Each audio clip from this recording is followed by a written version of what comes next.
Welcome back to the Overrated Experience Sports and Sports Betting Podcast. I'm your host, Kyle Blind, and it's another weekend of nonstop betting action here in the bullpen being the basement, where currently we're watching some German Bundesliga soccer.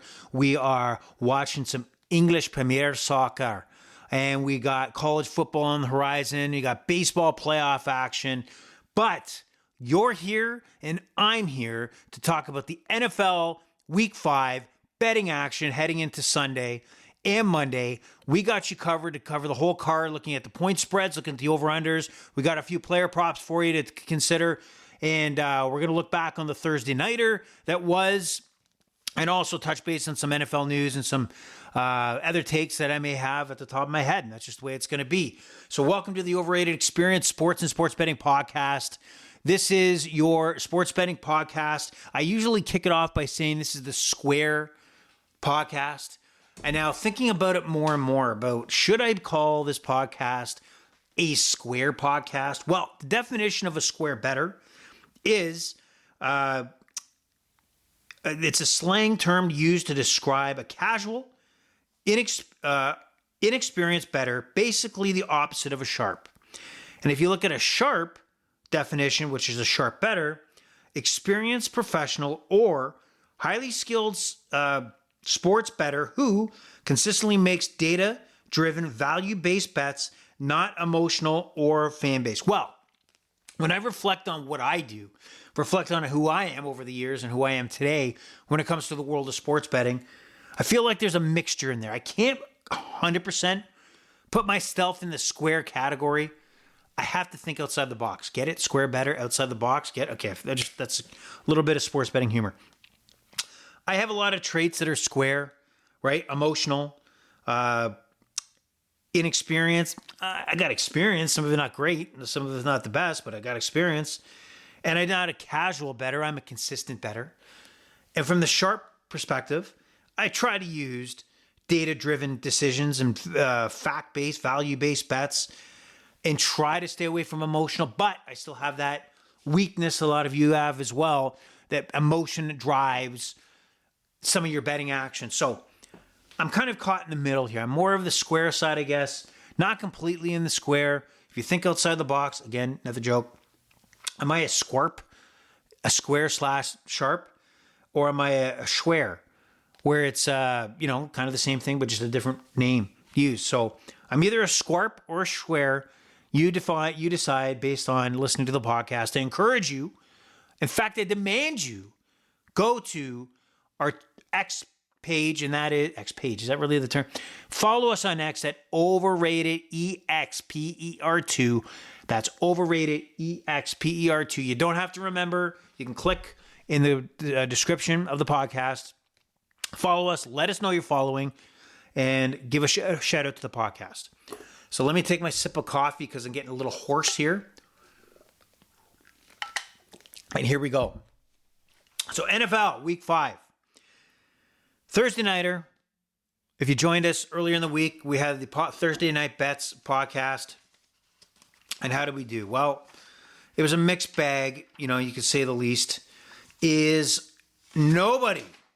can tell you nobody was on the 49ers heading into week 5 in the NFL season. They were ridiculously shorthanded at the receiver side of things. Brock Purdy on the bench, Mac Jones starting. The Rams coming off a big win over the Colts at home previous week, and the Colts are red hot. And you look at the Rams as a contender, a potential threat to the Eagles, a potential threat to the Lions. So coming into this game, there's a 7.5 point spread, and the 49ers outright won. I got to give kudos. I got to give a standing ovation to Kyle Shanahan, Mac Jones, Christian McCaffrey, the receivers that were left over like Bourne and others, and the San Fran D. Absolute great performance. It's hard not to respect the effort, the game plan coming into this matchup to not just keep it close, but dominate, for the most part, possession of the ball, especially early on. That the 49ers controlled. Mac Jones kept feeding Christian McCaffrey, what are you going to do? That's the smartest thing you can do. You hand the ball to Christian McCaffrey. You throw it to him out of the backfield. You're expecting some big plays for those guys out in the receiving core that are not your starters, coming up with big plays, big catches, and that's what exactly happened. Mac Jones had a hell of a game, 300-plus yards, and they come away with the win. Some of the outstanding bets we had, where we had Mac Jones over 216.5 passing yards. Yep, no problem there. And Davante Adams, longest reception over 20.5. That hit, that was late. It hit in the fourth quarter, as Davante Adams, I think, had one reception going into the fourth quarter when he started to become a focal point for Matthew Stafford in that passing offense. Puka didn't get the volume that we're accustomed to. He did not crack the 102.5 yards total yardage, passing and receiving, that we thought he would. Of course, this week he doesn't, when I put the money on him. And also Davante Adams scoring a touchdown.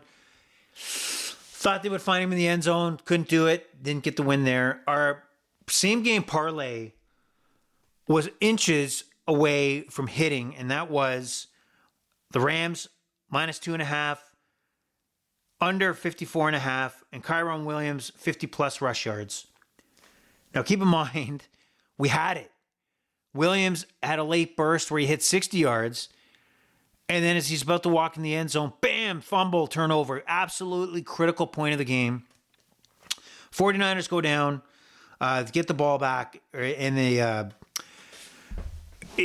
from there, the 49ers eventually take a field goal lead, and the decision now is for McVay, 49er territory, 4th and 1, do I go for it or I kick the tying field goal? They decided to go for it, which is not uncommon here in the NFL in 2025. So they don't get it, and now the narrative is going to be, for the next 10 days, is Sean McVay making a poor 4th down decision. I don't think the fact that he went for it on 4th and 1 is the decision. I think it was the fact that it was a running play that was stuffed, and it just didn't look good. However, in his mind, and I can see it, is they've been pounding the ball, in the entire season with Kyron Williams. His O-line, I'm sure he's had big-time faith in, was going to get the job done to get a yard. They didn't get it. He's going to hang the blame on himself. They should have been able to get that first down. So the narrative is going to be that Sean McVay fucked up huge. Maybe he did, maybe he didn't, but they should have been able to get that yard. The narrative for the 49ers is going to be, for sure, is Mac Jones your quarterback?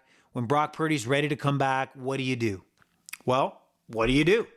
My prediction will be that the 49ers will let Mac Jones ride until he sucks, and if he sucks.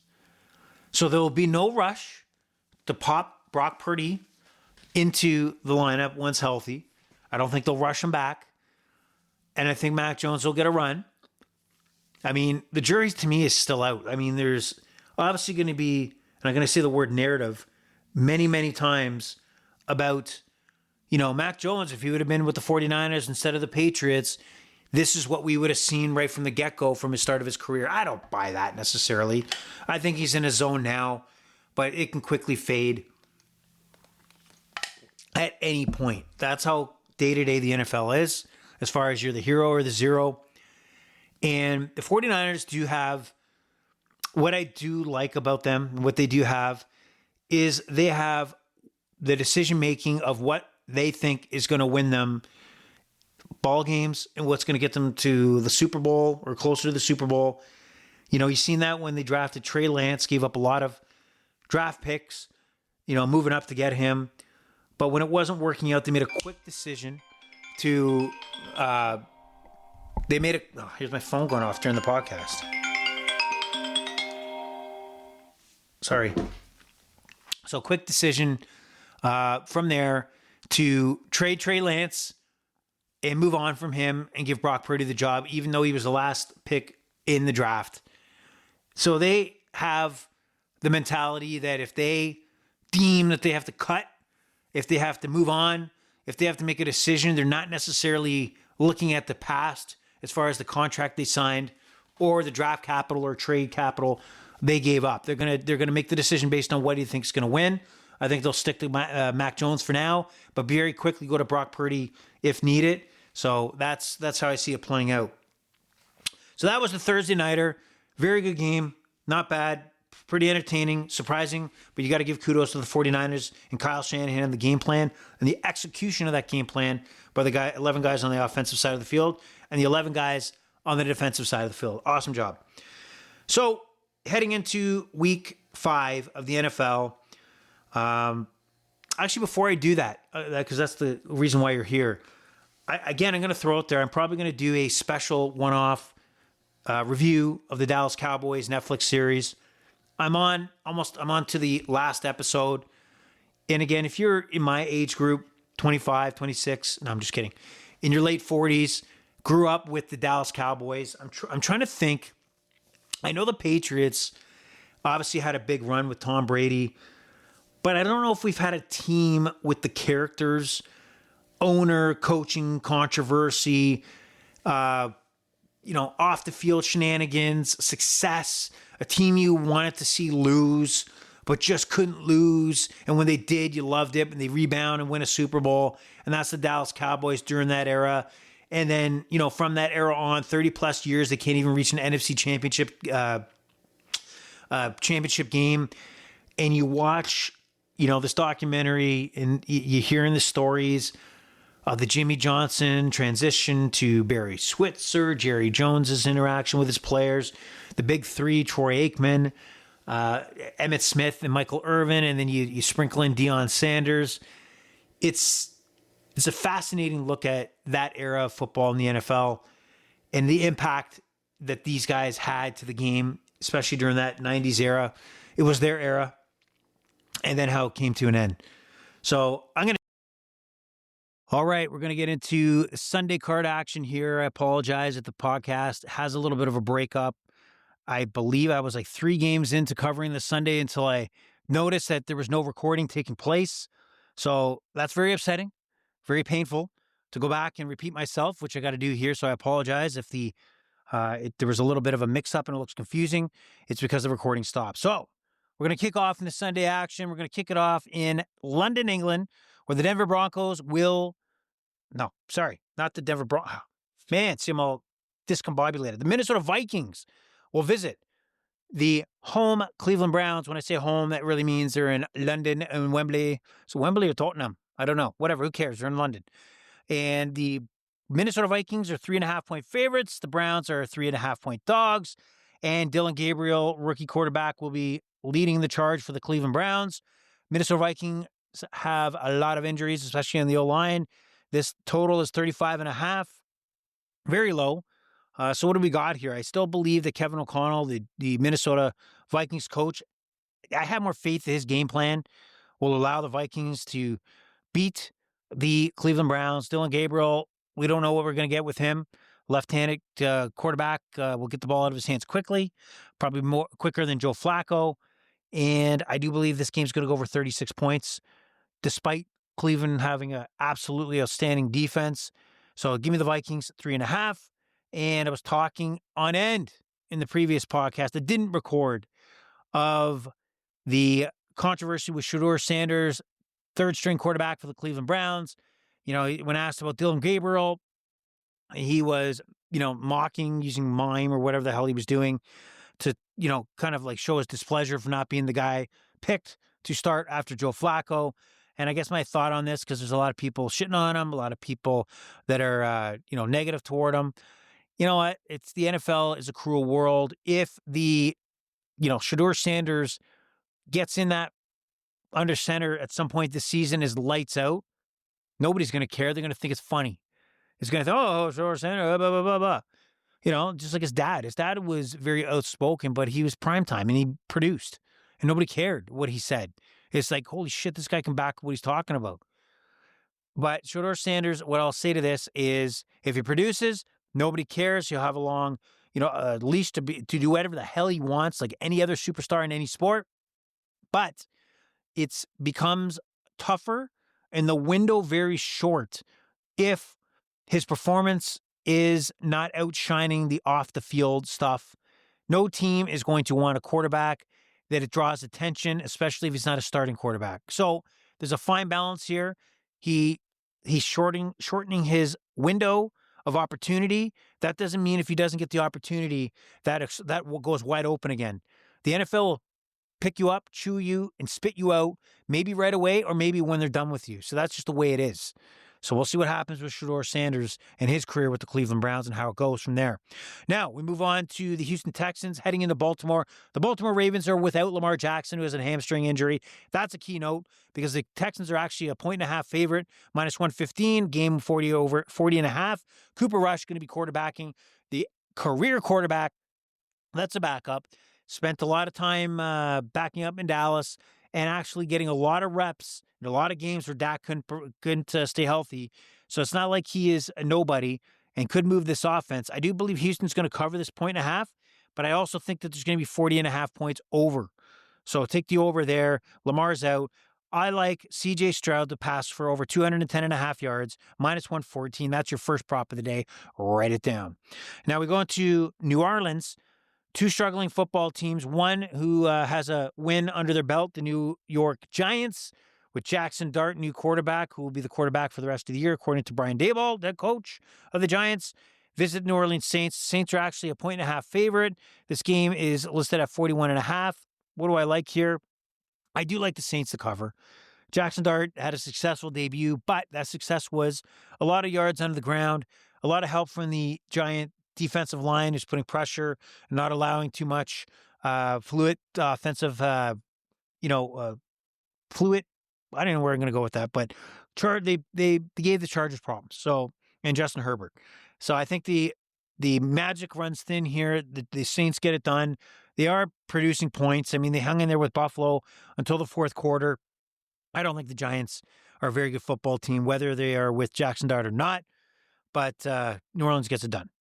And the game stays under 41.5. Low scoring game, ugly game. Probably don't watch it. Miami heading into Carolina. Miami off the Monday Nighter short week, beating the Jets, the Jets. And no Tyreek Hill. I'm sure you've seen the twisted knee, the cartilage, the chaos last Monday night. So they'll be without Tyreek Hill, but the Carolina Panthers are going to be without starting running back Chuba Hubbard. Chuba Hubbard is out, and the Carolina Panthers suck. Just putting that out there. You know it. I know it. The Dolphins are not great either, but they have enough weapons. I think they'll get by Carolina and cover the 1.5. This game will go over 44.5. I don't think Miami minds scoring points, and they'll try to keep it up and score about 30 points in this, while Carolina may score about 17. Moving on, Daniel Jones hosts, and the Colts host the Las Vegas Raiders. The Raiders coming off a loss against the Bears. What are the Raiders? What is Geno Smith? I think they're a team a little lost right now, the direction. They got to break it down offensively. They got to keep the ball on the ground. Gentry, you got to see what you have there. Plus 100 yards. First game that he showed what he brought, similar to Boise State. And then Geno Smith. Average quarterback, man. He's an average quarterback. He's not your franchise quarterback. He's not your starter. He's an average quarterback at best. That's just the way it is. That's the way it goes. That's why Seattle said I'm fine to get rid of him. And he is an average quarterback, a placeholder until you can draft a young quarterback to take your franchise to another level. And I think the Colts will cover the 6.5 here. I think the game's going to stay under 47.5. Daniel Jones, passing yards over 227.5. He's done that all 4 games, more than passing yards. I don't think it changes here. I'm not scared of the Raiders defense to be able to shut Jonathan Taylor and both Daniel Jones down. It's going to be another long day and a lot of questions when it comes to Pete Carroll and the Vegas Raiders. We turn the page on to the next game, which is the game of the day, potentially. Denver Broncos heading over across the country to visit the Philadelphia Eagles, Super Bowl champion Eagles. Eagles are 4.5-point favorite. The Denver Broncos coming off a big win over the Cincinnati Bengals. However, the Bengals suck. I think that just shows a little bit of that's a false narrative coming into this game. And I think the 4.5 is very doable for the Eagles to cover. And I think they do. I think this game over under 43.5 is low. I think there'll be points scored in this game. Philadelphia gets it done. They cover the spread. This game goes over. No player props in this one. Dallas Cowboys head into MetLife Stadium, not to take on the Giants, but to take on the New York Jets, the other resident of that stadium. George Pickens, I think, will have a big day again. I like his over 72.5 yard receiving. Now, note, although I do like the Cowboys to cover the 1.5 spread, for you bettors out there, 3 offensive linemen are out, starting linemen for the Cowboys, with another Tyler Smith, questionable. So there is problems on that O-line, and that could be a problem. Even though I think that the Cowboys will get it done, that's an important note to know as you play some wagers on this game. This game, I think, is going to go over 47.5. Justin Fields will put up some fake numbers and make people believe maybe is he a starting quarterback, but he's not a starting quarterback. He may be a starting quarterback, again, a transitional, like the Jets are probably in right now, but that's what he is. He's not going to be your guy that's going to get you past the top echelon of the NFL. Tennessee heads into Arizona. Tennessee absolutely sucks at the moment. Cam Ward, fantastic talent that I think is probably being underutilized so far with the Tennessee Titans. Probably new coaching staff will need to be put in there to get the most out of him. Cardinals get it done. They cover the 8.5, and this game goes at 41.5, minus 102. Tampa Bay, Seattle, you could consider this the game of the week. Big matchup, 2 3-1 teams. Tampa Bay is a 3.5 point underdog. I like Tampa Bay to cover that. I like this game to go over 44.5. I think there'll be a lot of points scored here. And give me Baker Mayfield pass plus rush over 246.5. He's going to put the ball in the air. He's going to be running. He's going to be running for first downs, big chunks like we see all the time. It's going to be the Baker Mayfield show. He'll get that prop done. Remember, Bucky Irving is out for the Tampa Bay Buccaneers. Rachaad White will be carrying the load for the Bucs. And again, Mike Evans remains out. They're obviously Pro Bowl, future Hall of Fame wide receiver. Something to note. Now we get an interesting matchup. Jaden Daniels looks like he's going to return to take on the LA Chargers on the road. Chargers are a 2.5 point favorite. I think the Chargers get it done, but I could be swayed either way. I'm going to say they're going to cover the 2.5 points. I think it's going to be a high scoring game, 47.5. What I do love though is pass and rush for Jaden Daniels to be 255.5, minus 114. You'd have to be crazy to not look at the Giants playbook, what was successful moving the ball against the Chargers last week with Jackson Dart's legs. And who's got better legs than Jaden Daniels? Not many NFL quarterbacks do, so I think that's going to be a factor. That's why I couldn't just sit on the low total passing yards. I think there's going to be a combination where Jaden Daniels gets it done. I'm assuming here he's fully healthy and he's ready to go, and there's no limitations, so that's kind of where my mind's at on that. All right, so that's that, and that's that. And we move on to the Detroit Lions visiting the Cincinnati Bengals. The Cincinnati Bengals, absolutely horrible. Both sides of the ball. I don't know what they are right now. Can they turn the ship around?